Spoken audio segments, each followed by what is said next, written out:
Die Gründung des Staates Israel im Jahr 1948 und der darauffolgende Krieg führten zur Vertreibung eines Großteils der palästinensischen Bevölkerung und zur Konfiszierung ihres Eigentums. Nach dem Absentee Property Law von 1950 wurden Land, Häuser, Bankkonten und Unternehmen der vor Krieg und Vertreibung geflohenen Palästinenser, die als abwesend deklariert wurden, unter die Kontrolle des Staates Israel gestellt. Ursprünglich war das als eine vorübergehende Maßnahme geplant. Wenn die rechtmäßigen Bewohnerinnen und Bewohner zurückkehrten, sollte alles wieder an sie zurückgegeben werden.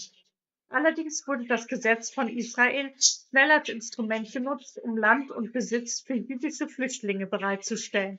Denn nach den Schrecken der Shoah versprach Israel vollmundig, dass jeder Jude auf der Welt Zuflucht in Israel finden könnte. Mit dem Law of Return, das im selben Jahr wie das Absentee Property Law verabschiedet wurde, schufen die Israelis eine rechtliche Grundlage für die massenhafte Einwanderung von Juden nach Palästina. Beides erschwerte natürlich die Rückkehr der Palästinenser, die entweder vor dem Krieg in Israel geflohen oder gezielt vertrieben worden waren. So wurden Hunderttausende palästinensische Häuser und Millionen Hektar Land legal zum Eigentum des neuen israelischen Staates, der wiederum das Land großzügig an die zionistischen Siedler aus Europa verteilen konnte. Nach dem Sechstagekrieg von 1967 besetzte Israel das Westjordanland und den Gazastreifen und etablierte ein duales Rechtssystem, das viele Palästinenser als Apartheid empfinden. Denn obwohl Israelis und Palästinenser im selben Gebiet leben, sind sie zwei völlig unterschiedlichen Rechtsordnungen unterworfen.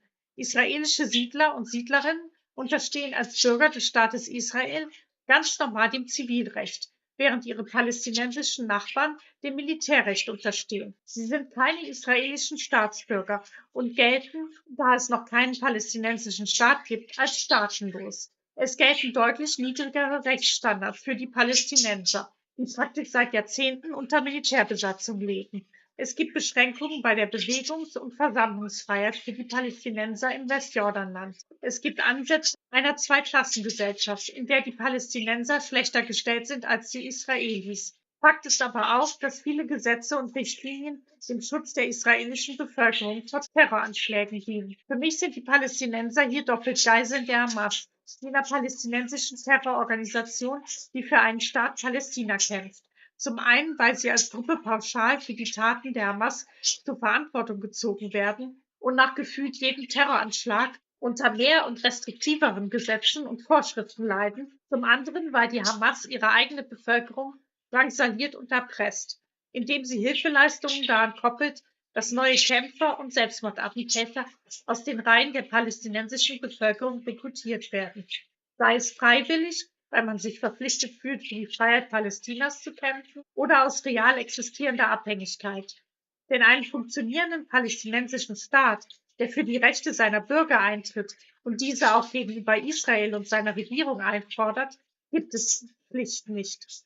So oder so, die einfache Bevölkerung Palästinas ist immer der Verlierer. Im nächsten Video werde ich euch ein paar besonders heftige Beispiele für die Repression der Palästinenser in Israel vorstellen.